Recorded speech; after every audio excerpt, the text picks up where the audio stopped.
حسبي ربي جل الله. السلام علیکم ورحمۃ اللہ وبرکاتہ، نحمدہ ونصلی علی رسولہ الکریم، اما بعد فاعوذ باللہ من الشیطان الرجیم، بسم اللہ الرحمن الرحیم، رب اشرح لی صدری ویسر لی امری واحلل عقدۃ من لسانی یفقہوا قولی۔ آج ہم انشاءاللہ جادو سے بچنے کی اور جادو کے علاج کی دعاؤں کے بارے میں پڑھیں گے۔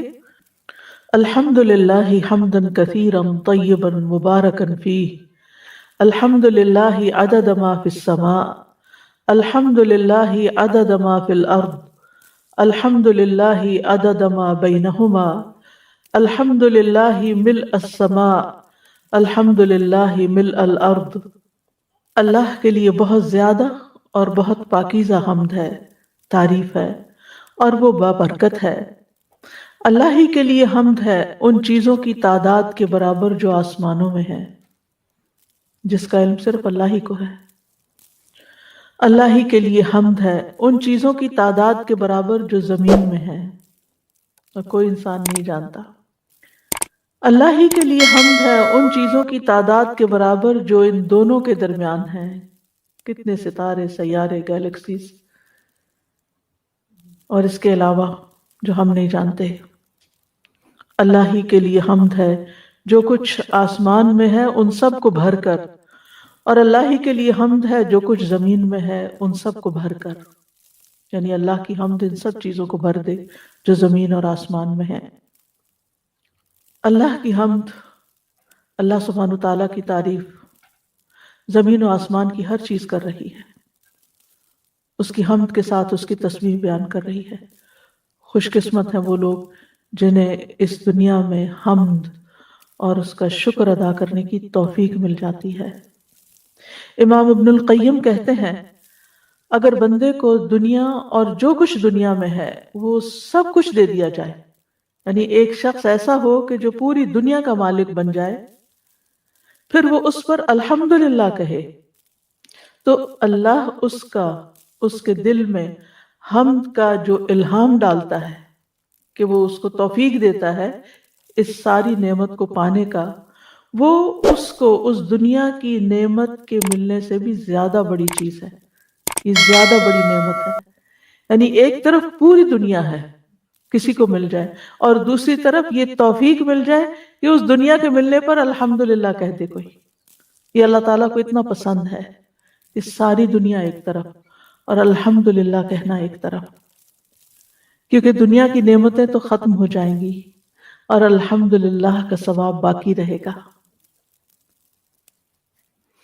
اللہم صلی علی محمد وعلی آل محمد کما صلیت علی ابراہیم وعلی آل ابراہیم انک حمید مجید۔ اللہم بارک علی محمد وعلی آل محمد کما بارکت علی ابراہیم وعلی آل ابراہیم انک حمید مجید۔ جادو سے حفاظت کی دعاؤں میں آج ہم ان آیات کی تلاوت کریں گے۔ جادو کے توڑ کے سلسلے میں جو آیات قرآن مجید سے ہمیں پتہ چلتی ہیں وہ سورۃ یونس کی آیات ہے نمبر 81 اور 82۔ اللہ تعالیٰ کا ارشاد ہے، فَلَمَّا أَلْقَوْا قَالَ مُوسَىٰ مَا جِئْتُمْ بِهِ السِّحْرُ إِنَّ اللَّهَ سَيُبْطِلُهُ إِنَّ اللَّهَ لَا يُصْلِحُ عَمَلَ الْمُفْسِدِينَ وَيُحِقُّ اللَّهُ الْحَقَّ بِكَلِمَاتِهِ وَلَوْ كَرِهَ الْمُجْرِمُونَ۔ پھر جب انہوں نے رسیاں ڈالی تو موسیٰ نے کہا، جو تم لائے ہو وہ تو جادو ہے، بے شک اللہ عنقریب اسے باطل کر دے گا۔ بے شک اللہ فساد کرنے والوں کا کام نہیں سنوارتا، اور اللہ حق کو اپنے کلمات سے سچا ثابت کر دیتا ہے اگرچہ مجرم ناپسند کریں۔ ان آیات کا پس منظر کچھ یوں ہے کہ موسیٰ علیہ السلام نے جب فرعون کے سامنے دعوت حق پیش کی اور اس نے انکار کیا تو پھر کھلے میدان میں آ کر مقابلہ کرنے کی بات ہوئی۔ جب فرعون نے دیکھا کہ موسیٰ علیہ السلام اللہ تعالیٰ کی عبادت کرنے اور اس کی توحید کی دعوت دینے پر مصر ہیں اور باز نہیں آتے، تو سوچا کہ جادو کے ذریعے ان کا کام ختم کیا جائے، ان کو ہرا دیا جائے۔ تو اس نے اپنی قوم سے کہا کہ میرے پاس ہر قسم کے ماہر جادوگر لاؤ، عام جادوگر نہیں لانے، کوئی امیچور جادوگر نہیں، ایتونی بکل ساحر علیم، کہ جو اپنے فن کے ماہر و خوب جانتے ہوں۔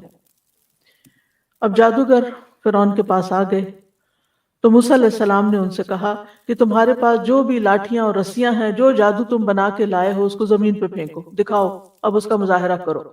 جب انہوں نے لاٹھیاں اور رسیاں پھینکی تو وہ لوگوں کو سانپوں کی طرح حرکت کرتی ہوئی نظر آئیں۔ اب آپ سوچیں، ایک نہیں ہزاروں سانپ اگر زمین پر بیک وقت دوڑتے ہوئے نظر آئیں تو انسان کے خوف کا کیا عالم ہوگا۔ اب جو لوگ وہ تماشا دیکھ رہے تھے وہ سب بھی ڈر گئے اور متاثر بھی ہو گئے۔ اس وقت موسیٰ علیہ السلام بھی اپنے دل میں ڈر گئے، لیکن اللہ کے حکم سے جب انہوں نے اس کے مقابلے میں اپنا عصا پھینکا تو اس نے یکا یک ان ساری رسیوں اور لاٹھیوں کو نگل لیا اور ختم کر دیا۔ اس وقت موسیٰ علیہ السلام نے کہا کہ جو کچھ تم لائے ہو، جو تم نے پھینکا ہے، یہ تو جادو ہے، اللہ اس کو ختم کر دے گا، اور اللہ اس عمل کی اصلاح نہیں کرتا جو زمین میں فساد پھیلانے کی، اس شخص کے عمل کی اصلاح نہیں کرتا جو زمین میں فساد پھیلانے کی کوشش کرتا ہے۔ اللہ تعالیٰ حق کو ثابت کرتا ہے جو کہ میں تمہارے پاس اللہ کی طرف سے لایا ہوں، یعنی اللہ کا کلام لے کر آیا ہوں، اور اللہ اپنے کلمات اور اپنے حکم کے ساتھ حق کو باطل پر غالب کر دے گا، چاہے مجرم ناپسند ہی کیوں نہ کریں، یعنی فرعون جیسے لوگ حق کو ناپسند ہی کیوں نہ کریں، لیکن آج حق کا بول بالا ہوگا۔ تو بہرحال فلما القوا قال موسیٰ ما جئتم به السحر، جب انہوں نے اپنی رسیاں لاٹھیاں پھینک دی تو موسیٰ علیہ السلام نے کہا کہ جو تم لائے ہو یہ تو سحر ہے، یہ جادو ہے۔ تو اس سے یہ پتہ چلتا ہے کہ جادو کا بہرحال اثر انسان پر ہوتا ہے کہ انسان کو چیز کی حقیقت اور ماہیت کچھ اور نظر آنے لگتی ہے جو کہ اصل میں ہوتی نہیں ہے۔ اسی طرح جادو کے وقت جو کلمات یا کوئی منتر ایسے پڑھے جاتے ہیں اس کا اثر بھی انسانی جسم پر ہوتا ہے، اور یہ بیماری کی ایک قسم ہوتی ہے، لیکن اس کے مقابلے کے لیے اللہ کا کلام کافی ہے، اور اس کا توڑ بھی اللہ کے کلام کے ساتھ ہی کرنا چاہیے۔ اسی لیے انہوں نے فرمایا ان اللہ سیبطل، یقیناً اللہ اس کو ضرور باطل کر دے گا، اس کو ختم کر دے گا، یعنی کلی طور پر مٹا دے گا، کیونکہ یہ خیال نہیں تھا، یہ ایک حقیقت تھی، حق تھا، اور باطل جو ہے اس کے کوئی سر پیر نہیں ہوتا، وہ تو جانے ہی کے لیے ہوتا ہے، اسے تو جانا ہی ہوتا ہے، وہ زمین میں یا کسی بھی جگہ پر جم نہیں سکتا، وقتی طور پر اس کا اثر ہوتا ہے لیکن وہ راسخ نہیں ہوتا۔ اور موسیٰ علیہ السلام کا یہ پورا یقین تھا، اور یقین کے ساتھ انہوں نے یہ بات کہی کہ اللہ تعالیٰ اس کو باطل کر دے گا، کیونکہ انہیں وحی کے ذریعے یہ بتا دیا گیا تھا کہ اللہ سبحانہ و تعالیٰ کی مدد آئے گی اور یہ سارا ختم ہو جائے گا۔ تو اس سے یہ پتہ چلتا ہے کہ کلام اللہ کا پڑھنے والا جتنی یقین اور کنوکشن کے ساتھ کوئی کلام پڑھے گا جادو کے توڑ کے لیے، اتنی ہی زیادہ اس کی تاثیر ہوگی۔ ان اللہ لا یصلح عمل المفسدین، بے شک اللہ مفسدین کے عمل کی اصلاح نہیں کرتا، یعنی فسادیوں کی اصلاح نہیں کرتا۔ اور اس کے بعد یعنی سب سے پہلے تو جادوگر ہے، اور اس کے بعد جو بھی لوگ زمین میں فساد کریں، جو بھی لوگ بگاڑ پیدا کریں، اللہ تعالیٰ ان کو یعنی ان کا حق پر ہونا ثابت نہیں کرتا، ان کا فساد معلوم ہو ہی جاتا ہے۔ وَيُحِقُّ اللَّهُ الْحَقَّ بِكَلِمَاتِهِ، اور اللہ اپنے کلمات، اپنے کلام کے ذریعے حق کو سچا ثابت کر دیتا ہے۔ وَلَوْ كَرِهَ الْمُجْرِمُونَ، خواہ مجرم اس کو ناپسند کریں۔ ابن ابی سلیم کہتے ہیں کہ اللہ تعالیٰ کے اذن کے ساتھ، یعنی انہیں یہ روایت پہنچی کہ اللہ تعالیٰ کے اذن کے ساتھ ان آیات میں شفا ہے، یعنی اگر کسی کو یہ شک ہو کہ اس پر جادو ہوا ہے تو ان آیات کو پڑھنا چاہیے، ان میں شفا ہے۔ آپ ایک برتن میں پانی لیں، اس پر سورۃ یونس کی یہ آیت پڑھیں، پھر اس پانی کو جادو زدہ شخص کے سر پر بہا دیں، یعنی اس کو اس سے نہلا دیں، تو اس سے اس کا توڑ ہو جائے گا۔ تو ان آیات یہ جو آیات ابھی پڑھی گئی سورۃ یونس کی، ان سے یہ پتہ چلتا ہے کہ جادو کا سیکھنا اور سکھانا جو ہے ایک باطل کام ہے، حرام کام ہے۔ پھر یہ کہ جادوگر جو ہے وہ زمین میں فساد برپا کرتا ہے، گھروں کو بگاڑتا ہے، انسانوں کو تکلیف دیتا ہے۔ پھر یہ کہ حق کو ثابت کرنے کے لیے دشمن کا مقابلہ کرنا جائز ہے۔ پھر یہ بات بھی پتہ چلتی ہے کہ فساد کا انجام تباہی اور بربادی ہی ہوتا ہے، اور جب بھی حق باطل کے مقابلے میں کھڑا ہوتا ہے تو حق فتح یاب ہوتا ہے اور باطل بالآخر مٹ جاتا ہے۔ اسی مضمون سے ملتی جلتی ایک اور آیت ہے جو سورۃ طٰہٰ میں آتی ہے، وَأَلْقِ مَا فِي يَمِينِكَ تَلْقَفْ مَا صَنَعُوا إِنَّمَا صَنَعُوا كَيْدُ سَاحِرٍ وَلَا يُفْلِحُ السَّاحِرُ حَيْثُ أَتَىٰ، اور اسے ڈال دو جو تمہارے دائیں ہاتھ میں ہے، وہ نگل جائے گا جو کچھ انہوں نے بنایا ہے، بے شک جو کچھ انہوں نے بنایا ہے وہ ایک جادوگر کی چال ہے، اور جادوگر فلاح نہیں پا سکتا جہاں کہیں سے وہ آئے، جہاں سے بھی آئے وہ کامیاب نہیں ہو سکتا۔ یہ یقین ہونا چاہیے دل میں۔ تو اس سے یہ پتہ چلتا ہے وہ یہ موسیٰ علیہ السلام سے اللہ تعالیٰ فرما رہے ہیں القی، پھینک دو، ڈال دو، کیا؟ ما فی یمینک، جو تمہارے دائیں ہاتھ میں، کیا؟ عصا، جو اللہ تعالیٰ نے موسیٰ علیہ السلام کو ایک معجزے کے طور پر عطا کیا تھا۔ تلقف، نگل جائے گا، ہڑپ کر لے گا، یعنی تیز رفتاری کے ساتھ وہ اس کو نگلتا چلا جائے گا، مہارت کے ساتھ اس کو پکڑ لے گا۔ ما صنعوا، جو انہوں نے جادو بنا رکھا ہے۔ انما صنعوا کید ساحر، یہ تو ساحر کا کرتب ہے، ساحر کی چال ہے جو کچھ انہوں نے دکھایا ہے۔ اس کا تعلق حقیقت سے نہیں، اس کا تعلق فریب نظر سے ہے، یعنی جادوگر جو کرتا ہے وہ نظر کو دھوکہ دیتا ہے، چیز کی ماہیت نہیں بدلتی، وہ رسی اصل میں سانپ نہیں بنی تھی، یہ صرف ایسا کلام پڑھا تھا انہوں نے کہ جس سے دیکھنے والوں کی نگاہ کو دھوکہ ہو گیا تھا، وہ رسیوں کو سانپ سمجھ رہے تھے۔ انما صنعوا کید ساحر ولا یفلح الساحر حیث اتی، اور یہ عمومی بات کی گئی کہ ساحر کہیں سے بھی آئے کامیاب نہیں ہو سکتا، اس کے مقابلے میں اللہ کا کلام جو ہے وہ حق ہے، جو اس ساحر کی چال کو ختم کرنے کے لیے کافی ہے۔ لیکن بات یہ ہے کہ کلام تو قرآن مجید سارے کا سارا ہی شفا ہے۔ وَنُنَزِّلُ مِنَ الْقُرْآنِ مَا هُوَ شِفَاءٌ وَرَحْمَةٌ، ہم قرآن میں وہ چیز اتارتے ہیں جو شفا اور رحمت ہے۔ لیکن ہر انسان کا مزاج الگ ہوتا ہے، کسی پہ کوئی آیت اثر کرتی ہے، کسی کو کوئی آیت فائدہ دیتی۔ کچھ لوگ ہوتے ہیں ان کو کسی خاص پیغمبر کا ذکر جب آتا ہے تو ان کا دل پگھلنے لگتا ہے،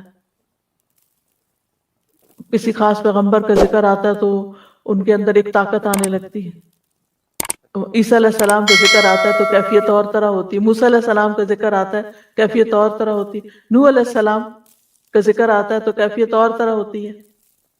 آپ سب کے دلوں میں ایک امیج ہے نا ان سارے پیغمبروں کی کہانیاں سننے کے بعد، اور آپ نے ان کا ایک حلیہ اور ایک نقشہ بھی اپنے دماغ میں رکھا ہوا ہے۔ تو جب ان کا ذکر آتا ہے تو انسان کا دل اور انسان کی روح جو ہے ایک مختلف طرح ریاکٹ کرتی ہے، اس لیے کسی پر کسی طرح کا دم اثر کر جاتا ہے، کسی پر کسی طرح کا دم اثر کر جاتا ہے، یعنی اس میں بہت ورائٹی ہے، ضروری نہیں ہوتا کہ ایک ہی دم سب کو فائدہ دے۔ تو یہ رقیہ کرنے والے پر ہوتا ہے کہ وہ مریض کی حالت دیکھ کر، اس کی کیفیت کو دیکھ کر آیات کا چناؤ کرتا ہے، اور وہ ایک کے بعد ایک چیز پڑھتا جاتا ہے جو اللہ تعالیٰ اس کے دل میں ڈالتا ہے، اور پھر اس کو شفا ہو جاتی ہے۔ عام طور پر جب ہم سنتے ہیں کسی کے بارے میں کہ اس کو اس پہ جادو کا اثر ہو گیا تو ہم کہتے ہیں سورۃ البقرہ پڑھو۔ سورۃ البقرہ بچاؤ کا ذریعہ تو ہے، لیکن سورۃ البقرہ کا پڑھنا علاج کے لیے ضروری نہیں کہ اس سے علاج بھی ہو جائے سارا۔ بعض لوگوں کو پورا قرآن مجید پڑھنا پڑتا ہے۔ کچھ عرصہ پہلے کسی کا تجربہ تھا، وہ جو بھی اس قسم کی بیماری میں مبتلا ہوتا تھا اس کو کہتے تھے کہ تم 3 دن میں پورا قرآن ختم کرو، 10 پارے روز. اور اگر کوئی شخص بیمار ہوتا تو اس کے بعد اس کو قے شروع ہو جاتی، اس کے اندر سے ایسی چیزیں آپ برآمد ہونے لگتی کہ جس سے اس کو پھر اس کے بعد شفا ہو جاتی. تو بعض لوگوں کو پورا قرآن پڑھنے کی ضرورت ہوتی ہے اور بار بار قرآن سننے کی ضرورت ہوتی ہے. اور آپ نے دیکھا ہوگا کہ بہت سے لوگ سورۃ الرحمن سے شفا پا جاتے ہیں. اس کا ایکسپیرینس تو بہت لوگوں نے کیا ہے، کیونکہ اس میں رحمان کی رحمت کا ذکر ہے، رحمان کی نعمتوں اور عنایتوں کا ذکر ہے کہ رحمان نے کیا کچھ بنایا ہمارے لیے، اور ہم ان نعمتوں کو جھٹلا نہیں سکتے. تو جادو میں بھی کلمات ہوتے ہیں، اور اس کے مقابلے میں علاج میں بھی قرآن کے جو کلمات ہوتے ہیں وہ انسان کو فائدہ دیتے ہیں. بہرحال میں تھوڑا سا مختصراً جادو کی حقیقت پر بھی بات کروں گی. جادو ایک نفسیاتی اثر ہوتا ہے. انسان کے جسم پر انسان کی سوچ بہت اثر انداز ہوتی ہے. اگر آپ ہر وقت کوئی منفی بات سوچتے رہیں، پریشانی کی بات سوچتے رہیں، تو آپ کے چہرے پر پریشانی کے اثرات نظر آنے لگتے ہیں. اگر آپ دل سے خوش ہوں تو آپ کے چہرے پر ایک خوشی نظر آنے لگتی ہے. اگر آپ کو کوئی غم لاحق ہے تو وہ بھی آپ کے اوپر نظر آتا ہے. آپ اللہ تعالیٰ پر ایمان رکھتے ہیں، یقین رکھتے ہیں، تو آپ کی آنکھوں میں اور طرح کے کانفیڈنس اور چمک ہوتی ہے، ایک اور طرح کی روشنی ہوتی ہے. اور اگر آپ اللہ تعالیٰ کی رحمت سے مایوس ہیں یا اللہ پر ایمان نہیں رکھتے تو آپ کی آنکھیں خالی خالی ہوں گی، اور طرح کے اثر ہوگا اس میں. یعنی آپ صرف مختلف لوگوں کی شکل دیکھ کر آپ پہچان سکتے ہیں کون خوش ہے، کون رنجیدہ ہے، کون کیسا ہے. کیوں؟ اس لیے کہ وہ ان کے خیالات کا عکس ہوتا ہے. یعنی ہمارا چہرہ جو ہوتا ہے وہ ہمارے خیالات کا آئینہ ہوتا ہے. جو ہمارے دل پر گزر رہی ہوتی ہے وہ ہمارے چہرے پر بھی آ رہا ہوتا ہے. تو جادو میں بھی ایسی ہی چیزوں سے مدد لی جاتی ہے کہ جو انسان کے نفس سے گزر کر اس کے جسم کو متاثر کر دیتی ہیں. یعنی نفس تو متاثر ہوتا ہی ہے لیکن جسم پر بھی اس کا اثر پڑتا ہے. بعض اوقات رونگٹے کھڑے ہو جاتے ہیں، بعض اوقات جسم میں کپ کپی طاری ہو جاتی ہے، بعض اوقات کوئی بخار کی کیفیت ہو جاتی ہے، بعض اوقات انسان کے جسم میں درد شروع ہو جاتی ہے. یعنی مختلف لوگوں پر اس کا مختلف طرح سے اثر ہوتا ہے. جیسے آپ دیکھیں کووڈ ہی ہے، کیا کووڈ جن لوگوں کو وہ سب کے سمٹمز ایک جیسے تھے؟ نہیں، ہر ایک کا ایک الگ کہانی ہے. کسی کا کوئی کیوں؟ اس لیے کہ کسی کا جسم کا کوئی حصہ کمزور ہے، کسی کا کوئی. تو عموماً یہ ہوتا ہے کہ جب ہمارے جسم کا کوئی حصہ متاثر ہوتا ہے، ویک ہونے لگتا ہے ایکسرسائز نہ ہونے کی وجہ سے یا کسی بھی، تو بعض اوقات جو وائرس ہوتا ہے یا کوئی بیکٹیریا ہوتا ہے یا ٹاکسن جو ہوتے ہیں یا ایسے کلام جو ہوتے ہیں وہ اس خاص حصے کو جا کے اٹیک کر دیتے ہیں. وہ کیونکہ وہ حصہ قبول کر رہا ہوتا ہے بیماری کو، اور باقی ریپیل کر رہے ہوتے ہیں، فائٹ کر رہے ہوتے ہیں، ویک ہوتا ہے. امیونٹی لو ہوتی ہے تو پھر کیا ہوتا ہے؟ سردی، گرمی، ٹھنڈک، لوگوں کی چھوٹی چھوٹی باتیں، ہر چیز آپ کے اوپر اثر انداز ہو رہی ہوتی، آپ سینسیٹیو ہو جاتے ہیں. اور اگر آپ کی امیونٹی یعنی کہ اسپرچل امیونٹی اور فزیکل امیونٹی اگر آپ کی اسٹرانگ ہو تو آس پاس کچھ بھی ہوتا رہے آپ کو اس کی پرواہ نہیں ہوتی.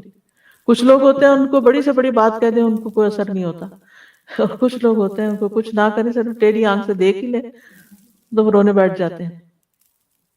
بہرحال جادو جو ہے یہ جسم اور دل دونوں پر اثر کرتا ہے. ابن قدامہ کہتے ہیں یہ کچھ عزائم یعنی کلمات دم جھاڑ کے الفاظ اور گرہیں ہوتی ہیں جو دلوں اور جسموں پر اثر انداز ہوتی ہیں. تو ان کی وجہ سے جادو زدہ شخص بیمار ہو جاتا ہے اور کبھی ہلاک بھی ہو جاتا ہے. یعنی کبھی اس کی شدت ہو تو مر بھی سکتا ہے. اس کی وجہ سے مرد اور اس کی بیوی کے درمیان جدائی بھی ڈال دی جاتی ہے، اور شوہر اور بیوی میں سے کسی ایک کو فریق ثانی سے جنسی تعلق سے بھی کاٹ دیتا ہے. یعنی کئی طرح کے اثرات ہوتے ہیں لوگوں پر. امام ابن تیمیہ کہتے ہیں شیطان خود اپنی ذات میں خبیث ہے، تو جب عزائم یعنی منتر پڑھنے والا اور روحانی جادو کی کتابیں پڑھنے والا، اس طرح کی دوسری چیزیں پڑھنے والا ایسی چیزوں کے ساتھ شیاطین کا تقرب حاصل کرتا ہے جس کو شیاطین اور کفر اور شرک میں سے پسند کرتے ہیں، تو ان کے لیے یہ چیزیں رشوت کے قائم مقام ہو جاتی ہیں. اور پھر وہ شیطان اس انسان کے اغراض و مقاصد کو پورا کر دیتے ہیں. جیسے انسان کسی کو مال دیتا ہے تاکہ وہ اس کی خاطر کسی کو قتل کر دے، جیسے کئی لوگ کرائے کے وہ قاتل ہوتے ہیں نا، تو یا یہ کہ کسی کو پیسے دیتا ہے کہ کسی لڑکے یا لڑکی کو اغوا کرنا ہے غلط کاموں میں. تو اسی وجہ سے اسی طرح لوگ جنات کو بھی کوئی ایسے گناہ کر کے خوش کرتے ہیں کہ جس کی وجہ سے وہ انسان کی مدد کرتے ہیں اس غلط کام میں، جادو وغیرہ کرنے میں. اور مثلا ناپاک چیزوں کے ساتھ قرآن لکھتے ہیں، کبھی کلام اللہ کے حروف کو الٹا لکھتے ہیں، اور کبھی خون یا نجاست کے ساتھ یا اس طرح کی چیزوں کے ساتھ عمل کر رہے ہوتے ہیں. اللہ سبحانہ تعالیٰ کے بارے میں یا دین کے بارے میں یا قرآن کے بارے میں غلط باتیں بولتے ہیں تاکہ شیطان خوش ہو جائے. اصل مقصد کیا ہوتا ہے کہ شیطان کو خوش کرنا، اور جب شیطان خوش ہو جائے تو پھر وہ اس شخص کا جو کلمات ہوتے ہیں، یہ جادو ہوتا ہے، وہ کرنے کے لیے اس کے مددگار بن جاتے ہیں. وہ اس انسان کے جسم کے اندر گھس کر اس کو نقصان دیتے ہیں، کیونکہ شیطان، یہ تو ہمیں حدیث سے پتہ چلتا ہے نا، شیطان انسان کے جسم میں خون کی طرح دوڑتا ہے. یعنی اس کو یہ آزادی ہے کہ اگر ہم نے اذکار نہیں کیے ہوئے، ہم قلعے میں نہیں ہیں، ہم نے پروٹیکشن نہیں اپنی کی ہوئی، تو وہ ہمارے جسم میں بھی گھس سکتے ہیں اور پھر کوئی پین کریٹ کر سکتے ہیں، کوئی تکلیف کریٹ کر سکتے ہیں، اور کئی بیماریاں اس کا نتیجہ ہو سکتی ہیں. حضرت عائشہ، پھر آپ دیکھیے کہ جادو کا اثر ان لوگوں پر بھی ہو جاتا ہے جو اذکار نہیں کرتے، اور ان پر بھی ہو سکتا ہے جو اذکار کرتے ہیں. یعنی بعض اوقات نیک سے نیک آدمی پر بھی جادو کا اثر ہو سکتا ہے، لیکن اللہ کے فضل سے وہ دور بھی ہو جاتا ہے. نبی صلی اللہ علیہ وسلم پر جادو کا اثر ہو گیا تھا. صحیح بخاری کی روایت ہے، حضرت عائشہ کہتی ہیں کہ رسول اللہ صلی اللہ علیہ وسلم پر جادو کر دیا گیا تھا. اس کا آپ پر یہ اثر ہوا تھا کہ آپ کو خیال ہوتا کہ آپ اپنی بیویوں کے پاس گئے ہیں، حالانکہ آپ نہیں گئے ہوتے تھے. سفیان ثوری کہتے ہیں جب اس کا یہ اثر ہوا تو یہ جادو کی سب سے سخت قسم ہے. یعنی اس کے بھی لیولز ہیں، کوئی معمولی درجے کا جادو ہوتا ہے اور کوئی بہت شدید جادو ہوتا ہے. تو جو نبی صلی اللہ علیہ وسلم پر کیا گیا تو وہ بہت شدید قسم کا تھا. اس کے توڑ کے لیے آپ نے کیا کیا تھا؟ اللہ سے مدد مانگی تھی، اللہ کی طرف رجوع کیا تھا، اللہ سے دعائیں کی تھی. بعض روایت میں آتا ہے 3 مہینے یا بعد میں 6، یعنی کہ کچھ عرصہ تک آپ اس کے اثر میں رہتے، اور اس دوران پھر آپ اللہ سے پوچھتے رہے کہ مجھے کیا ہوا ہے، میری مدد کیجیے. ہمیں اگر کوئی پتہ چلے کہ ہمیں کوئی ایسی تکلیف ہے کہ جو نہ کسی ٹیسٹ میں پتہ چل رہی ہے، نہ کچھ، کوئی ایسی انہونی بیماری ہے کہ جس کی کوئی سمجھ نہیں آ رہی، ہم کیا کرتے ہیں پھر اس کے بعد؟ جادوگروں کے پیچھے چل پڑتے ہیں، کاہنوں کے پیچھے چل پڑتے ہیں. ہم دعا نہیں کرتے، ہم اللہ سے مدد نہیں مانگتے. اسی لیے میں نے یہاں پاز کیا کہ یہ بات ہم اپنے اندر راسخ کر لیں کہ جب کوئی مصیبت آتی ہے تو سب سے پہلا کرنے کا کام یہ ہے کہ انسان اللہ کی طرف رغبت کرے. پیغمبر سارے یہی کرتے تھے. نبی صلی اللہ علیہ وسلم کے بارے میں بھی آتا ہے کہ وہ جب ان کو کوئی مشکل آتی تھی تو وہ نماز کی طرف دوڑتے تھے. تو اس لیے بہت ضروری ہے کہ ہم خوب اللہ سے دعائیں کریں اور پوچھیں کہ یا رب تو مجھ پہ واضح کر دے مجھ میں ہوا کیا ہے. حدیث کے الفاظ سنیے. پھر آپ نے فرمایا اے عائشہ تمہیں معلوم ہے اللہ سے جو بات میں نے پوچھی تھی کہ مجھے کیا ہے، اللہ نے اس کا جواب دے دیا ہے. ان پر تو وحی آتی تھی، ہمیں کوئی خواب آ سکتا ہے، ہمیں کوئی قرآن کی کسی آیت سے جواب مل سکتا ہے، ہمیں کسی انسان کی کسی بات سے جواب مل سکتا ہے. فرمایا میرے پاس 2 آدمی آئے، ایک میرے سر کے پاس بیٹھ گیا اور دوسرا میرے پاؤں کے پاس. فرشتے ہوں گے. میرے سر کے پاس بیٹھنے والے نے دوسرے سے کہا ان صاحب کا کیا حال ہے؟ دوسرے نے جواب دیا ان پہ جادو کر دیا گیا ہے. اس نے پوچھا کہ کس نے ان پہ جادو کیا ہے؟ جواب دیا لبید بن عاصم نے، جو یہودیوں کے حلیف بنی زریق میں سے ایک منافق شخص ہے. اس نے پوچھا ان پر کس چیز میں جادو کیا گیا ہے؟ جواب دیا کہ کنگھی اور اس سے جھڑنے والے بالوں میں. اس نے پھر پوچھا جادو کہاں ہے؟ اس نے جواب دیا نر کھجور کے خوشے میں جو زربان کے کنویں کے اندر رکھے ہوئے پتھر کے نیچے دفن ہے. اب وہاں کوئی انسان تو لے کے نہیں پہنچا ہوگا، جنات کے ذریعے رکھوایا گیا ہوگا۔ پھر نبی صلی اللہ علیہ وسلم اس کنویں پر تشریف لے گئے اور جادو اندر سے نکالا۔ پھر آپ نے فرمایا یہی وہ کنواں ہے جو مجھے خواب میں دکھایا گیا تھا، اور اس کا پانی مہندی کے نچوڑ جیسا سرخ تھا، یعنی زنگالا تھا نا، زنگ لگ چکا تھا، پرانا کنواں تھا، کوئی ادھر جاتا ہی نہیں تھا، تو انہوں نے ایسی جگہ ڈھونڈی کہ کسی کو خیال بھی نہ آئے۔ اور اس کے کھجور کے درخت شیطانوں کے سروں جیسے تھے، جو اس کے آس پاس اگے ہوئے تھے۔ پھر وہ جادو کنویں میں سے نکالا گیا۔ حضرت عائشہ کہتی ہیں میں نے کہا آپ نے اس جادو کا توڑ کیوں نہیں کرایا؟ آپ نے فرمایا اللہ نے مجھے شفا دی، اب میں لوگوں میں سے کسی پر شر کو نہیں پھیلانا چاہتا، اور شفا پھر معوذتین کے ذریعے آپ کو نصیب ہوئی۔ تو آپ دیکھیے کہ اللہ کے رسول صلی اللہ علیہ وسلم پر ایک تکلیف آئی عملی طور پر، کیونکہ اس معاملے میں دو ایکسٹریمز ہیں جادو کے ماننے نہ ماننے کے معاملے میں۔ کچھ لوگ ہر چھوٹی بڑی چیز کو جادو قرار دیتے ہیں، اور کچھ لوگ سرے سے نہیں مانتے۔ میں جانتی ہوں کچھ ایسے لوگوں کو، وہ کہتے ہیں ہم جادو پہ بلیو نہیں کرتے، جادو کوئی چیز نہیں ہے، اور اگر کوئی جادو کی وجہ سے کسی تکلیف میں مبتلا ہے تو کہتے ہیں یہ ایسے ہی بہانے کرتے ہیں کہ ان کو یہ تکلیف ہے وہ تکلیف، کچھ نہیں ہے ان کو، یہ نہیں ہو سکتا۔ نہیں، پاسبلٹی ہے، تو علاج کرانے میں کوئی حرج نہیں، اور اللہ کے کلام سے اگر آپ علاج کراتے ہیں تو اللہ کا کلام ہے، آپ کو کیا نقصان دیتا ہے؟ اگر فائدہ نہ بھی ہوا اول تو ہوگا، اور وہ جتنا آپ کو یقین ہے نا اس کے مطابق ہی فائدہ ہوگا، کیونکہ یہ بھی ایک نفسیاتی اثر ہوتا ہے، یہ ایک نفسیاتی علاج ہوتا ہے۔ اسی طرح حضرت عائشہ رضی اللہ تعالی عنہ بیمار ہو گئی، اور ان کی بیماری کا دورانیہ بہت لمبا ہو گیا، یعنی بیماری ختم ہی نہیں ہو رہی تھی۔ اسی دوران مدینہ میں ایک طبیب آیا، حضرت عائشہ کے بھتیجے اس کے پاس گئے اور اس سے حضرت عائشہ کی بیماری کے متعلق پوچھا کہ یہ سمٹمز ہیں، انہیں کیا ہے؟ اس نے کہا تم جس عورت کی یہ کیفیت بتا رہے ہو اس پر تو جادو کیا گیا ہے، اس پر اس کی باندھی نے جادو کرایا ہے۔ اب آپ سوچ رہے ہوں گے کہ اس کو غیب کا علم کیسے ہو گیا؟ غیب کا علم نہیں ہوتا، وہ سمٹمز ہوتی ہیں ان سے چیز پتہ چلتی ہے۔ اس باندھی نے اقرار کر لیا کہ ہاں میں نے آپ پر سحر کروایا ہے۔ اچھا، اب جس طرح کی علامت، کیونکہ یہ لوگ ماہر ہوتے ہیں نا، انہوں نے اتنے کیسز دیکھے ہوتے ہیں، اس سے وہ اتنا کچھ لرن کر چکے ہوتے ہیں، وہ اپنے تجربے کی بنا پہ بولتے ہیں، غیب کے علم کی بنا پر نہیں۔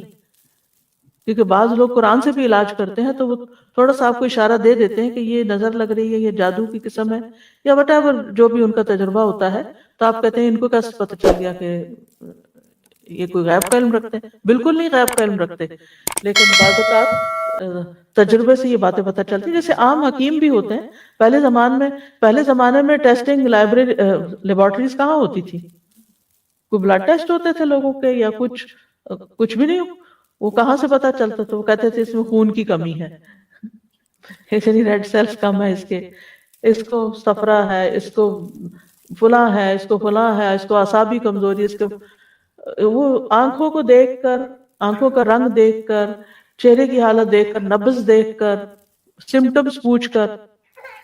ہومیوپیتھک میں تو آپ دیکھیں سارا علاج ہی اونلی سمٹمز بیسڈ ہے، کہ آپ کو کیا اچھا لگتا ہے، کیا اچھا نہیں لگتا، بھوک لگتی ہے کہ نہیں لگتی، پیاس لگتی ہے نہیں لگتی، وہ تو اتنی چھوٹی باتیں پوچھتے ہیں، تو اس کی بنا پر پھر وہ دوائی سجیسٹ کر دیتے ہیں۔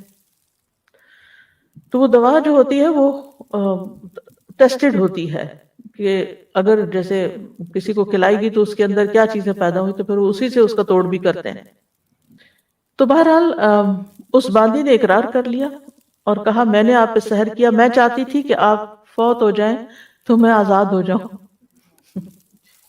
کیونکہ حضرت عائشہ نے اس سے کہہ رکھا تھا کہ میرے مرنے کے بعد تم آزاد ہو جاؤ گی۔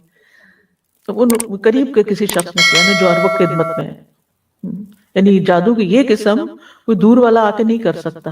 انہوں نے پوچھا ہوگا کون رہتا ہے ساتھ؟ نبی صلی اللہ علیہ وسلم تو بہت ہو چکے، ان کے ساتھ کون رہتا ہے، ان کے گھر میں کون رہتا ہے؟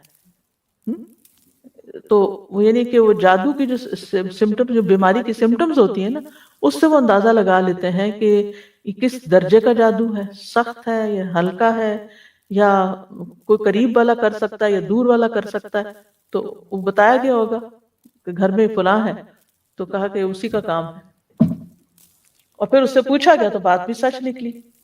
حضرت عائشہ نے حقیقت سامنے جب آئی تو فرمایا اس باندھی کو عرب میں سب سے طاقتور لوگوں کے ہاتھ بھیج دو اور اس کی قیمت اس جیسی ایک باندی پر خرچ کر دو، یعنی کسی کو دے دو۔ بہرحال جادو کرنا جو ہے ہمارے دین میں حرام ہے، اور اس کو کفر بھی کہا گیا ہے۔ اہل کتاب جو تھے وہ اللہ کی کتاب چھوڑ کر جادو کے پیچھے پڑ گئے تھے، وہ جادو اور شیطان پر ایمان رکھتے تھے۔ بہرحال جادو کرنا جو ہے اس کے بارے میں حدیث میں آتا ہے کہ 7 گناہ جو ہیں وہ ہلاک کرنے والے، اور ان میں سے ایک جادو سیکھنا۔ نبی صلی اللہ علیہ وسلم نے فرمایا تباہ کرنے والی چیزوں سے بچو، اللہ کے ساتھ شرک کرنے اور جادو کرنے کرانے سے۔ رسول اللہ صلی اللہ علیہ وسلم نے یہ بھی فرمایا کہ جادو کرنے اور کروانے والا ہم میں سے نہیں، یعنی اس کا دین سے اسلام سے کوئی تعلق نہیں، یعنی مسلمان یہ کام نہیں کر سکتا۔ پھر اسی طرح علم نجوم کو بھی جادو کی ایک قسم قرار دیا گیا۔ رسول اللہ صلی اللہ علیہ وسلم نے فرمایا جس شخص نے علم نجوم میں سے کچھ حاصل کیا اس نے جادو کا ایک حصہ سیکھ لیا، جتنا زیادہ سیکھے گا اتنا ہی زیادہ جادو میں مبتلا ہوگا۔ تو اس سے یہ پتا چلتا ہے کہ اس میں ستاروں سے بھی کچھ مدد لی جاتی ہے، یا کچھ حساب کتاب رکھا جاتا ہے۔ رسول اللہ صلی اللہ علیہ وسلم نے فرمایا عادی شرابی، یعنی جو مرتے دم تک شراب نہ چھوڑے، جادو پر ایمان رکھنے والا، یعنی کرنے کرانے والا یا سیکھنے والا یا سکھانے والا، اور قطع رحمی کرنے والا جنت میں داخل نہ ہوگا۔ ہاں اگر لا الہ الا اللہ پڑھتا تو ہو سکتا ہے کہ پھر سزا بھگت کے جائے، اللہ رحم کر دے۔ اسلام میں جادو کرنے والی کی سزا کیا ہے کہ اس کو قتل کر دیا جائے، چھوڑا نہ جائے، تاکہ اس مرض کا خاتمہ کیا جائے، کیونکہ اگر وہ زندہ رات ہو سکتا خود نہ کرے، کسی اور کو سکھا دے۔ اور جب لوگوں کو پتہ چلتا ہے نا کہ اس کا جادو چلتا ہے یا یہ جادو کرنے کا لوگ نہیں اس کو چھوڑتے، اور پھر وہ واپس پلٹ آتا ہے اسی چیز پر۔ بجالہ کہتے ہیں کہ ہمارے پاس حضرت عمر کا خط ان کی وفات سے 1 سال پہلے آیا، اس میں لکھا تھا ہر جادوگر کو قتل کر دو۔ حضرت عمر نے حکم دیا تھا، تو ہم نے ایک دن میں 3 جادوگر مار ڈالے۔ جادو کرنے کی مختلف وجوہات ہوتی ہیں، عموماً دشمنی، حسد، رنجش یا کسی سے انتقام لینے کے لیے جادو کیا کرایا جاتا ہے۔ اس کا مقصد ہوتا ہے کہ دوسرے کو کسی ذہنی یا جسمانی بیماری میں مبتلا کر دیا جائے، کوئی کسی کام کے قابل نہ رہے۔ یا اگر کچھ لوگ مل کے کوئی بزنس کر رہے ہیں اور وہ بزنس بہت فلرش کر رہا ہے تو دوسروں کو حسد ہو جاتا ہے کہ ان کو توڑو، آپس میں ان کے درمیان پھوٹ ڈالو، تاکہ یہ الگ الگ ہو جائیں گے تو یہ کام کاروبار بھی بیٹھ جائے گا۔ اسی طرح میاں بیوی میں تفریق ڈالنا، والدین اور اولاد کے بیچ میں لڑائیاں ڈلوانا، پڑوسیوں میں فساد، دوستوں میں جدائی، بہن بھائیوں کے بیچ میں نفرت، رشتوں، اولاد یا کاروبار میں رکاوٹ یا بندش ڈالنا، یہ عام طور پر جادو کے مقاصد ہوتے ہیں۔ پھر جادو کی کئی اقسام ہیں۔ کچھ جادو انسان کو مار ڈالتے ہیں، یعنی ایسی بیماری لگ جاتی ہے انسان کو کہ وہ سروائیو بھی نہیں کر سکتا۔ کچھ صرف بیمار کر دیتے ہیں۔ کچھ جادو انسان کی عقل کو ختم کر دیتے ہیں۔ کچھ جادو انسان کے جسم کے کچھ حصوں کو بے حس بے حرکت کر دیتے ہیں۔ کچھ جادو ایسے ہیں کہ جو انسان کے حواس میں تبدیلی پیدا کر دیتے ہیں، یعنی انسان چیز کچھ ہوتی ہے، اس کو کچھ اور ہی نظر آ رہی ہوتی ہے۔ متحرک چیز کو ساکن دیکھتا ہے، ساکن کو متحرک دیکھتا ہے۔ کچھ جادو محبت کھینچ لاتے ہیں، کچھ جادو نفرت کی وجہ بنتے ہیں۔ تو بہرحال یہ سارے جو جادو کی اقسام ہیں ان میں سے ان کے نام بھی ہیں، جیسے سحر تفریق، سحر محبت، سحر تخیل، سحر جنون، سحر خمول جس میں صرف کاہلی سستی ہوتی ہے، سحر حواتف جس میں متاثر شخص چیختا پکارتا ہے، چیخیں مارتا ہے، سحر امراض مختلف بیماریاں جیسے مرگی وغیرہ ہوتی ہے، سحر استحاضہ یعنی خواتین کو پیریڈز ختم ہی نہیں ہوتے۔ پھر جادو کی علامات بعض آہستہ آہستہ شروع ہوتی ہیں، بعض ایک دم سٹرونگ آتی ہیں، جیسے سستی، گھبراہٹ، خاموشی، تنہائی کی عادت، کسی سے نہیں ملنا، کسی سے بات نہیں کرنی، ذہنی انتشار، حد سے زیادہ چڑچڑا پن، ذرا سی بات پہ بھڑک اٹھنا، کسی کام میں دل نہ لگنا، نماز روزہ عبادت چھوڑ دینا، بغیر کسی بیماری اور وجہ کے سر چکرانا، ڈراؤنے خواب آنا، خواب میں بھی رونا، چیخنا، چلانا، خون کے چھینٹے اور کپڑوں کو کٹا ہوا پانا، خامد بیوی کے درمیان آپس میں کوئی کشش محسوس نہ کرنا، بغیر کسی وجہ کے رشتہ داروں کا آپس کے معاملات میں بگاڑ ہو جانا، یعنی ایک دوسرے سے ملنا جلنا چھوڑ دینا، تو یہ اس کی ظاہری علامات ہوتی ہیں۔ اب یہ ہے کہ اس شر سے بچنے کے لیے کیا کرنا چاہیے، کیونکہ جن اور انسان دونوں ہی انسان کے دشمن ہو سکتے ہیں۔ سب سے پہلی بات یہ ہے کہ انسان اللہ کے ساتھ اپنا تعلق مضبوط کرے، اللہ پر بھروسہ کرے، اور دل میں یہ خیال نہ لائے اور یہ وہم نہ لائے کہ مجھے پر کوئی جادو ہو جائے گا، کوئی کر دے گا، بلکہ اللہ پہ توکل کرے، اللہ کی پناہ لے۔ حدیث میں آتا ہے کہ اللہ تعالیٰ فرماتا ہے میرا بندہ اگر مجھ سے مانگتا ہے تو میں اسے دیتا ہوں جو محبوب بندہ ہوتا ہے، اگر وہ کسی سے میری پناہ مانگتا ہے تو میں اس کو پناہ دے دیتا ہوں۔ پھر اللہ تعالیٰ کے احکامات کی حفاظت، حدیث میں آتا ہے احفظ اللہ یحفظ کا، تم اللہ کے احکام کی حفاظت کرو، اللہ تمہاری حفاظت کرے گا۔ نمازوں کی حفاظت، یعنی جو نمازوں کی حفاظت کرتا ہے وہ اللہ کے ذمے میں ہوتا ہے، اللہ کی حفاظت میں ہوتا ہے، خصوصاً نماز فجر کی حفاظت۔ اسی طرح اشراق کا پڑھنا، رسول اللہ صلی اللہ علیہ وسلم نے فرمایا، اللہ عز و جل فرماتا ہے اے ابن آدم تو دن کے پہلے حصے میں میرے لیے 4 رکعتیں پڑھ لیا کر، میں اس دن کے آخری حصے تک تیری کفایت کروں گا۔ پھر طہارت کا خیال رکھنا، یاد رکھیے یہ جنات اور یہ شر اور شیاطین اور یہ جادو کے اثرات ان لوگوں پر زیادہ ہوتے ہیں جو پاک صاف نہیں رہتے، اپنے ڈرٹی بالوں کو صاف نہیں کرتے، اپنے استنجا کا صحیح اہتمام نہیں کرتے، یا نہاتے نہیں ہیں، یا صاف کپڑے نہیں پہنتے، یا اندھیرے میں رہنا پسند کرتے ہیں، یا سیاہ رنگ ان کو بہت پسند ہوتا ہے کیونکہ سیاہ رنگ کے اوپر شیاطین زیادہ آسانی سے کام کر لیتے ہیں۔ پہلے بھی حدیث میں نے آپ کو سنائی تھی کہ جب انسان سو کر اٹھے تو اپنے ناک کو خوب جھاڑے، کیونکہ شیطان جو ہے ناک کے بانسے پر رات گزارتے ہیں۔ پھر صبح شام کی اذکار کی پابندی کریں، سونے جاگنے کے اذکار کی پابندی وہ بھی حفاظت کے لیے بہت ضروری ہے۔ بیت الخلاء میں جاتے ہوئے دعا پڑھیں، ہر کام سے پہلے بسم اللہ پڑھیں، کیونکہ جس کام میں بسم اللہ ہو جاتی ہے تو وہ شیطان وہاں سے نکلتا جاتا ہے، وہ اس میں داخل نہیں ہو سکتا، شامل نہیں ہو سکتا۔ جیسے انسان اپنے گھر میں داخل ہوتا ہے تو بسم اللہ پڑھ کے دروازہ کھولے، کھانا کھانے لگتا ہے تو بسم اللہ پڑھ کر کھائے، اور اسی طرح لائٹ آف کر رہا ہے، لائٹ آن کر رہا ہے، کوئی چیز اٹھا رہا ہے، رکھ رہا ہے تو بسم اللہ کو تکیہ کلام بنا لینا چاہیے ایک طرح سے، لباس اتارتے وقت۔ اور پھر اسی طرح دائیں ہاتھ سے کھانا اور پینا چاہیے، کیونکہ شیطان بائیں ہاتھ سے کھاتا ہے، تو اگر بائیں ہاتھ سے آپ کھاتے ہیں تو شیطان بیچ میں شریک ہو جاتا ہے اور اس کو اپنا عمل کرنے کا موقع مل جاتا ہے۔ پھر مغرب کے وقت بچوں کو خاص طور پہ گھر سے باہر نہیں نکالنا چاہیے، کیونکہ مغرب کے قریب شیطان جنات جو ہیں وہ زمین پر پھیل جاتے ہیں اور اچکتے پھرتے ہیں۔ اب اس کا علاج کیسے کرنا چاہیے؟ سب سے پہلے یہ ہے کہ انسان قرآن سے علاج کرے، قرآن شفا ہے، نافع علاج ہے۔ قل هو للذین آمنوا ھدی وشفاء، کہہ دیجئے یہ ان لوگوں کے لیے جو ایمان لائے ہدایت اور شفا ہے۔ وَنُنَزِّلُ مِنَ الْقُرْآنِ مَا هُوَ شِفَاءٌ وَرَحْمَةٌ لِّلْمُؤْمِنِينَ وَلَا يَزِيدُ الظَّالِمِينَ إِلَّا خَسَارًا، ہم قرآن میں جو کچھ نازل کرتے ہیں وہ مومنوں کے لیے تو شفا اور رحمت ہے، مگر ظالموں کے خسارے میں ہی اضافہ ہوتا ہے۔ حضرت عائشہ سے مروی ہے کہ رسول اللہ صلی اللہ علیہ وسلم ایک مرتبہ ان کے پاس تشریف لائے تو دیکھا ایک عورت حضرت عائشہ کا علاج کر رہی ہے، بیمار جو تھی یا ان کو دم کر رہی ہے، تو آپ نے فرمایا کتاب اللہ کے ساتھ اس کا علاج کرو۔ آپ کو معلوم ہے کہ اس زمانے میں مدینہ میں کوئی حکیم، کوئی ڈاکٹر، کچھ بھی نہیں تھا، وہ لوگ عام طور پہ بیمار نہیں ہوتے تھے۔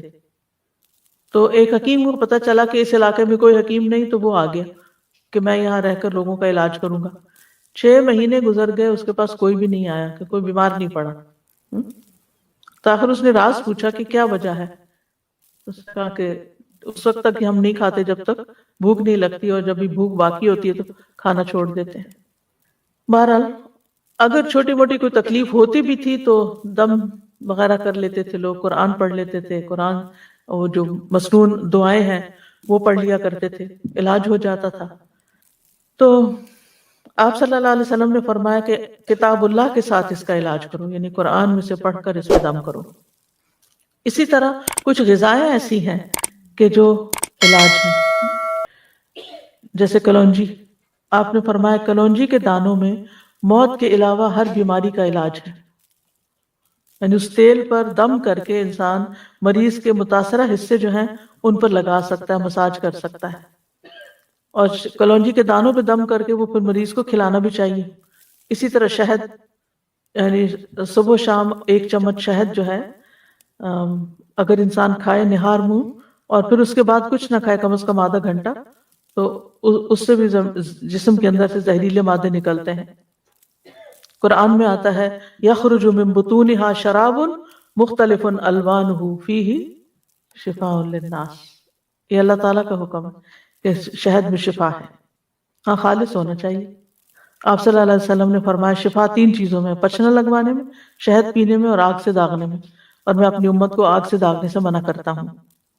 اب شہد چاہے را پی لیں یا اس کو پانی میں ملا کے پی لیں، اس پہ بھی آپ دم کر کے رکھ سکتے ہیں اور اس کو بھی استعمال کر سکتے ہیں۔ آپ صلی اللہ علیہ وسلم نے فرمایا شفا تو صرف 2 چیزوں میں ہے، شہد لوگوں کے لیے شفا ہے اور قرآن دلوں کی شفا ہے۔ پھر آب زمزم، جس مقصد کے لیے اس کو پیا جائے تو اس سے شفا ہوتی ہے۔ اگر آپ کے پاس تھوڑا سا بھی آب زمزم ہو، کوئی حج سے آنے والا یا عمرے سے آنے والا آپ کے لیے لائے، تو آپ اس کو ضروری نہیں کہ ایک مرتبہ سارا پی جائیں، آپ اس کو دوسرے پانی میں تھوڑا تھوڑا ملا لیں، پورے پانی کا مزاج بدل جائے گا۔ حدیث میں آتا ہے کہ انہا مبارکتن انہا طعام طعم، کہ وہ بابرکت ہے اور کھانے والے کا کھانا بھی ہے۔ اور حدیث میں بھی آتا ہے کہ زمزم کا پانی اس مقصد کے لیے جس کے لیے وہ پیا جائے، اور اگر آپ وہاں جائیں اللہ کے گھر تو زمزم سے نہائیں، نیچے وہ جگہ بنی ہوتی تھی پہلے، اب مجھے نہیں معلوم، اور تو اس لوگ اپنے اوپر بھی بہاتے تھے۔ پیچھے سے صفا مروہ کی طرف سے جائے نا باہر نکل کے، تو وہاں باہر ٹیپس لگی ہوئی ہیں جہاں ڈائریکٹ زمزم آ رہا ہوتا ہے، بوٹل بھر کے لے آئیں اور اپنے اوپر تھوڑا تھوڑا تھوڑا کر کے سارا بہا لیں۔ اس کو دم کر کے بھی نہا سکتے ہیں، اس سے بھی بیماری جاتی ہے، اور صبح شام اس کو پیا جائے۔ پھر اسی طرح دم کیا ہوا پانی جو ہے ناک میں ڈالنا اور جھاڑنا، یعنی ڈال کے اس کو جھاڑا جائے، کیونکہ یہ جگہ شیاطین کے بیٹھنے کی ہو جاتی ہیں۔ زیتون کا تیل استعمال کرنا، نبی صلی اللہ علیہ وسلم نے فرمایا زیتون کھاؤ اور اس کو لگاؤ، بے شک یہ مبارک درخت ہے۔ اچھا تو یہ ہے کہ شہد، زیتون کا تیل اور کلونجی کا تیل یا کلونجی کے دانے، ان کو انسان مکس کر کے رکھ لے، اور اس میں سے ½ ٹی اسپون یا 1 ٹی اسپون صبح شام لے سکتا ہے، یا ایک ٹائم لے سکتا ہے، کیونکہ ہر ایک کو ایک ڈوز نہیں چلتی۔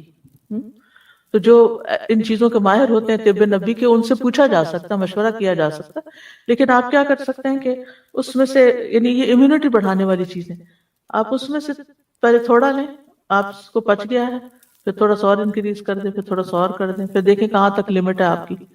اس سے بھی انسان کے جسم کی بہت سی دردیں اور تکلیفیں جو ہیں وہ دور ہوتی ہیں۔ زیتون کا تیل صبح کے وقت پینا جو ہے یہ بھی بہت فائدے کا ہے، اور اب تو یہ بات بہت سننے میں آتی ہے نا کہ صبح سب سے پہلی چیز جو ہے، یا آپ کوکونٹ کا آئل لیں یا زیتون کا لیں یا کوئی بھی آئل لیں، کیونکہ وہ لیور کی کلینزنگ کرتا ہے۔ نبی صلی اللہ علیہ وسلم نے فرمایا زیتون کا تیل کھایا کرو، ڈائریکٹ بھی لے سکتے ہیں، اور اگر آپ مشکل نہ لینا تو آپ کسی چیز میں جیسے سیلیڈ وغیرہ میں ملا کے بھی کھا سکتے ہیں۔ فرمایا زیتون کا تیل کھایا کرو اور اس سے تیل لگایا کرو، وَدَّہِنُوا بِهِ، یعنی مساج وغیرہ کیا کرو، کیونکہ وہ بابرکت درخت ہے۔ تو جسم پر زیتون اور کلونجی کا تیل الگ الگ وقت پہ ملا جا سکتا ہے، دونوں کو مکس کر کے بھی ملا جا سکتا ہے۔ پھر اسی طرح تلبینہ کھانا، فرمایا تذهب ببعض الحزن، یہ کچھ غم بھی دور کر دیتا ہے۔ اجوا کھانا، 7 اجوا کھجوریں صبح کے وقت اگر کوئی کھائے تو اس سے بھی علاج ہوتا ہے۔ جس نے یہ کھجوریں کھا لی، نبی صلی اللہ علیہ وسلم نے فرمایا اسے زہر اور جادو کوئی نقصان نہیں دے گا، چونکہ اجوا ایک مہنگی کھجور ہے، تو اگر نہ میسر ہو تو کوئی بھی کھجور شفا کی نیت سے کھائی جا سکتی ہے۔ پھر سنا مکی، صبح شام اس کو سنوت بھی کہتے ہیں، اس کا ایک چھوٹا چمچہ کھانا، جیسے حدیث میں آتا ہے سنا مکی اور سنوت کو لازم پکڑو، کیونکہ اس میں ہر بیماری کا علاج ہے سوائے سام کے۔ فرمایا سام کیا؟ پوچھا گیا سام کیا؟ تو آپ نے فرمایا موت۔ اچھا، سنا مکی جو ہے یہ پیٹ صاف کرتی ہے، تو پھر ظاہر اگر زہریلے مادے آنتوں میں ہیں، یہ کچھ ایسی چیزیں ہیں تو اس سے انسان کو نجات ہوتی ہے۔ پھر حجامہ، آپ نے فرمایا اگر تمہاری دواؤں میں کسی میں بھلائی ہے تو پچنا لگوانے میں یا شہد پینے اور آگ سے داغنے میں، اگر وہ مرض کے مطابق ہو، اور میں آگ سے داغنے کو پسند نہیں کرتا۔ یاد رکھیے غیر شرعی طریقہ علاج سے ممانعت اختیار کرنی چاہیے، کہ انسان ایسے جادوگروں کے پاس جائے جو اس کو ایسی چیزیں کرنے کو کہے جو درست نہیں ہے۔ یعنی شعبدہ بازو سے علاج نہیں کروانا چاہیے، اور حرام میں شفا نہیں ہے۔ اگر کوئی کہے کہ شراب لے آؤ، میں اس کے اوپر کچھ منتر پڑھ دیتا ہوں اور اس سے تم مت پیو تو ٹھیک ہو جاؤ گے، تو ایسی چیزیں نہیں کرنی چاہیے۔ پھر جادو کا علاج جادو سے نہیں کرنا چاہیے، یعنی کچھ لوگ جادوگروں کے پاس چلے جاتے ہیں اور وہ ان کے جادو کا توڑ کرتے ہیں جادو کے ذریعے۔ اور پھر غیر شرعی جھاڑ پھنکار جو ہے، جس کو نشرہ کہا جاتا ہے، فرمایا یہ شیطانی عمل ہے، کیونکہ اس میں جنات کی مدد طلب کی جاتی ہے، روحوں کو پکارا جاتا ہے۔ اسی کے بارے میں آپ نے فرمایا تھا کہ میری امت کے 70,000 لوگ بلا حساب جنت میں داخل ہوں گے۔ یہ وہ لوگ ہیں جو نہ جھاڑ پھونک کرواتے ہیں، نہ پال لیتے ہیں، بلکہ اپنے رب پر بھروسہ کرتے ہیں۔ تو یہ غیر شرعی جو نشرہ جو ہے یا غیر شرعی دم جو ہے، غیر شرعی دم کے بارے میں ہے۔ جو شرعی دم ہے سورۃ فاتحہ پڑھ کر یا ویسے قرآن پڑھ کر کسی کے اوپر جھاڑنا پھونکنا، اسے منع نہیں ہے۔ اور مثلا شیطان کو بگانے کا طریقہ آپ نے کیا بتایا؟ اعوذ باللہ السمیع العلیم من الشیطان الرجیم من ہمزہ ونفخہ ونفثہ پڑھ کر تتکارا جائے، یعنی پھونک ماری جائے جس میں تھوڑی لعاب بھی ہو، تو یہ بھی تو جھاڑ ہو گئی۔ خود نبی صلی اللہ علیہ وسلم جب بیمار تھے تو اپنے ہاتھوں پر معوذتین پڑھ کر پھونک مار کر سارے جسم کے اوپر اپنے ہاتھ پھیرتے تھے۔ جب کسی مریض کے پاس جاتے تو اس کے اوپر ہاتھ پھیر کر اس کے اوپر اللہ کا ذکر پڑھتے۔ یہی رقیہ ہوتا ہے، یہی دم ہوتا ہے۔ لیکن کاہنوں اور نجومیوں کے پاس نہیں جانا چاہیے، اور تعویذ وغیرہ سے بچنا چاہیے۔ جی ہاں، جھوٹے پیر فقیر جو ہوتے ہیں ان کے پاس نہیں جانا چاہیے۔ عبداللہ رضی اللہ عنہ کہتے ہیں میں نے رسول اللہ صلی اللہ علیہ وسلم کو یہ فرماتے ہوئے سنا کہ جھاڑ پھونک، تعویذ اور گنڈے سب شرک ہیں۔ اب یہ جو صحیح والی جھاڑ پھونک ہے وہ منع نہیں ہے، جو نشرہ ہے اس کی بات ہو رہی ہے۔ کہتی ہیں میں نے کہا آپ یہ کیا کہہ رہے ہیں؟ اللہ کی قسم میری آنکھ بہتی تھی، میں فلاں یہودی کے پاس جاتی، وہ اس پہ دم کرتا، وہ ٹھیک ہو جاتی۔ تو عبداللہ بن مسعود نے فرمایا یہ شیطانی عمل ہے، شیطان اپنے ہاتھ سے اسے دھنساتا، جب تم اس پہ دم کراتی تو وہ باز آ جاتا۔ تمہارے لیے تو یہی کافی ہے کہ تم وہ دعا پڑھ لیا کرو جو رسول اللہ صلی اللہ علیہ وسلم پڑھتے تھے کہ اے لوگوں کے رب اس تکلیف کو دور فرما، مجھے شفا عطا فرما، تو ہی شفا دینے والا ہے، تیرے علاوہ کسی کی شفا کچھ نہیں، ایسی شفا عطا فرما جو بیماری کا نام و نشان نہ چھوڑے۔ اذهب البأس رب الناس واشف انت الشافی لا شفاء الا شفاؤک اشف شفاء لا یغادر سقما۔ پھر اسی طرح جادو سے حفاظت کے لیے اور جادو کے علاج کے لیے سورۃ الفاتحہ جو ہے یہ بہت فائدے کی ہے۔ اور اس کی دلیل کیا ہے؟ ابو سعید خدری کہتے ہیں کہ نبی صلی اللہ علیہ وسلم کے چند صحابہ عرب کے قبیلوں میں سے ایک قبیلے کے پاس سے گزرے تو قبیلہ والوں نے ان کی ضیافت نہیں کی۔ کچھ دیر بعد اس قبیلے کے سردار کو بچھو نے کاٹ لیا۔ قبیلے والوں نے کہا کہ آپ لوگوں کے پاس کوئی دوا یا کوئی دم کرنے والا ہے؟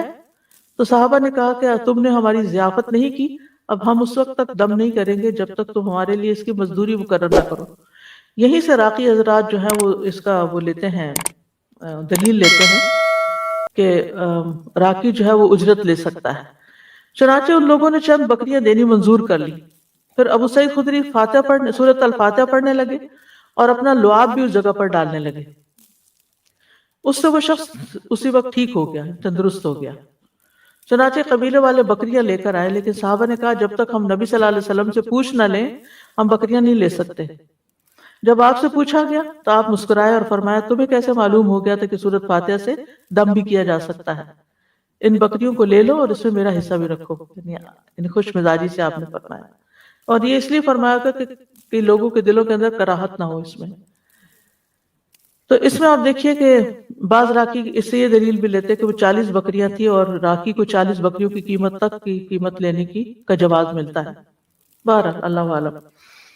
پھر سورۃ البقرہ جو ہے اس کا پڑھنا، نبی صلی اللہ علیہ وسلم نے فرمایا سورۃ البقرہ پڑھا کرو، اس کا پڑھنا باعث برکت ہے اور اس کا چھوڑنا باعث حسرت ہے، اور جادوگر اس کو حاصل کرنے کی طاقت نہیں رکھتے، یعنی اس پہ قابو نہیں پا سکتے۔ تو اس میں کیا کرنا چاہیے؟ روٹین میں روز سورۃ البقرہ کا کچھ حصہ پڑھتے رہنا چاہیے، جب پھر ختم ہو جائے پھر شروع کر لے پھر، یعنی جیسے اگر اور کچھ نہیں تو روزانہ 2 پیجز، یعنی وہ صفحہ، ایک صفحہ ادھر ہوتا ہے ایک صفحہ ادھر.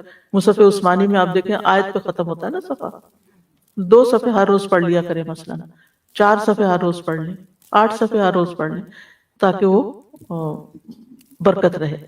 لگانا اور بات ہوتا ہے اور خود پڑھنا اور بات ہوتی ہے، کیونکہ پھر اس میں تو صرف ہمارے کان سن رہے ہوتے ہیں، لیکن جب ہم خود پڑھتے ہیں تو ہمارا دل دماغ سب کچھ پھر حاضر ہوتا ہے اس میں. لیکن سورۃ البقرہ کی کچھ آیات جادو کے توڑ کے لیے بڑی مؤثر ہیں. اس میں الف لام میم سے لے کر المفلحون تک، اس کے بعد وَاتَّبَعُوا مَا تَتْلُو الشَّيَاطِينُ عَلَىٰ مُلْكِ سُلَيْمَانَ، آیت نمبر 102 سورۃ البقرہ کی. پھر آیت نمبر 163 اور 164 وَإِلَٰهُكُمْ إِلَٰهٌ وَاحِدٌ لَا إِلَٰهَ إِلَّا هُوَ الرَّحْمَٰنُ الرَّحِيمُ. پھر آیت الکرسی، پھر آمن الرسول. تو آپ دیکھیں زیادہ تر رکیہ تو یہی آ گیا. رسول اللہ صلی اللہ علیہ وسلم نے فرمایا اللہ تعالیٰ نے زمین و آسمان کی تخلیق سے 2000 سال قبل کتاب لکھی تھی، اس میں سے 2 آیتیں نازل کر کے ان سے سورۃ البقرہ کا اختتام کیا گیا. لہٰذا جس گھر میں 3 راتوں تک سورۃ بقرہ کی آخری 2 آیتیں پڑھی جائیں گی، شیطان اس کے قریب نہیں آئے گا، یعنی پھر وہ جادو وغیرہ کا اثر نہیں ہوگا انشاءاللہ. دیگر قرآنی آیات میں جیسے سورۃ آل عمران کی آیت نمبر 18 اور 19 شہد اللہ انہ لا الہ الا ہو، اس میں بھی توحید کی بات ہے. پھر سورۃ الاعراف آیت 54 سے 56 تک ان ربکم اللہ الذی خلق السماوات والارض فی 6 ایام، اور آیت 56 ہے ولا تفسدوا فی الارض بعد اصلاحها. پھر سورۃ الاعراف کی آیت نمبر 117 سے لے کر 122 تک وَأَوْحَيْنَا إِلَىٰ مُوسَىٰ أَنْ أَلْقِ عَصَاكَ فَإِذَا هِيَ تَلْقَفُ مَا يَأْفِكُونَ، جو آج لیکچر کے شروع میں آیات آپ نے سنی 117 سے 122 تک. پھر سورۃ یونس آیت 81 سے 82 فَلَمَّا أَلْقَوْا قَالَ مُوسَىٰ مَا جِئْتُمْ بِهِ السِّحْرُ إِنَّ اللَّهَ سَيُبْطِلُهُ إِنَّ اللَّهَ لَا يُصْلِحُ عَمَلَ الْمُفْسِدِينَ وَيُحِقُّ اللَّهُ الْحَقَّ بِكَلِمَاتِهِ وَلَوْ كَرِهَ الْمُجْرِمُونَ. پھر سورۃ طٰہٰ کی آیت وَأَلْقِ مَا فِي يَمِينِكَ تَلْقَفْ مَا صَنَعُوا إِنَّمَا صَنَعُوا كَيْدُ سَاحِرٍ وَلَا يُفْلِحُ السَّاحِرُ حَيْثُ أَتَىٰ.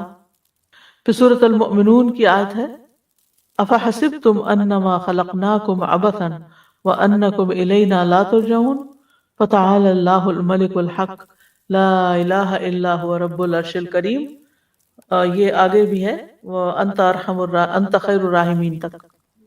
نمبر ہے المؤمنون کی آیت نمبر 115 سے لے کر 118 تک، 115 سے 118 یہ سورۃ المؤمنون. اور سورۃ طٰہٰ کی آیت نمبر ہے 69 اور یونس کی ہے 81 اور 82. پھر سورۃ صافات پہلی 10 آیتیں. پھر سورۃ الاحقاف 29 سے 33 تک. پھر سورۃ الرحمن 33 سے 36 تک. پھر سورۃ الحشر 21 سے 24 تک، یعنی آخری آیتیں جو ہے نا لو انزلنا ھذا القرآن علی جبل.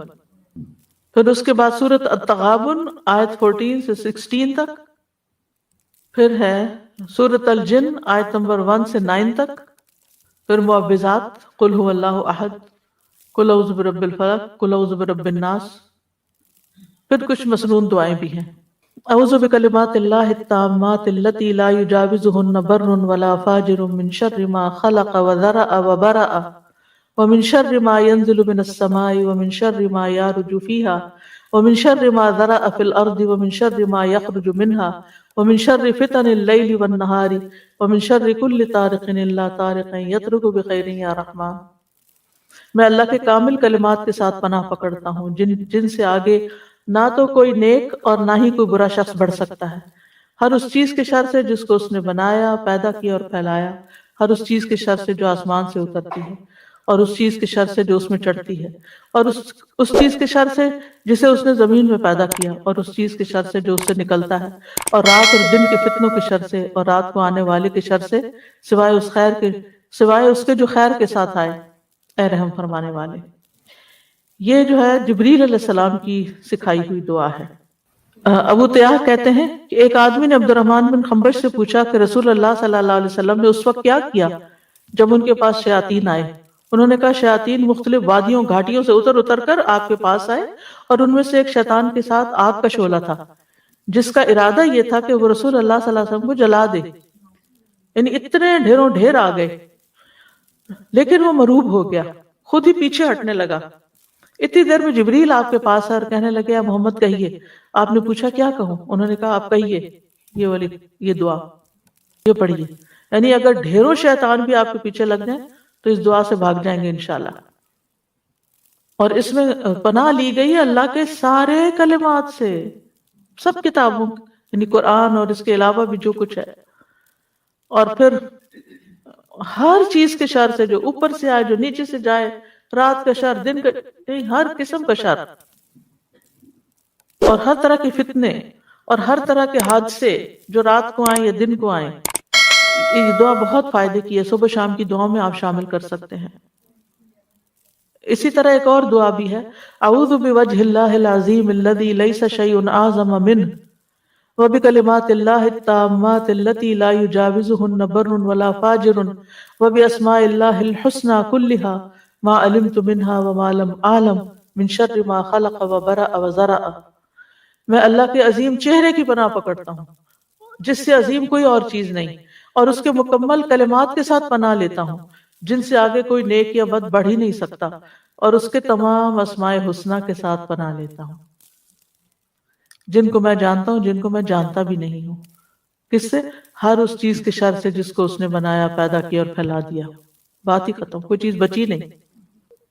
کعب الاحبار کہتے ہیں اگر میں یہ چند کلمات نہ پڑھتا تو یہودی مجھے گدھا بنا دیتے ہیں، یعنی یہ حضرت کعب الاحبار جو ایک یہودی عالم تھے وہ پڑھا کرتے تھے، کیونکہ یہود بہت زیادہ جادو میں پڑ گئے تھے، تو اس کا انہوں نے توڑ بتایا۔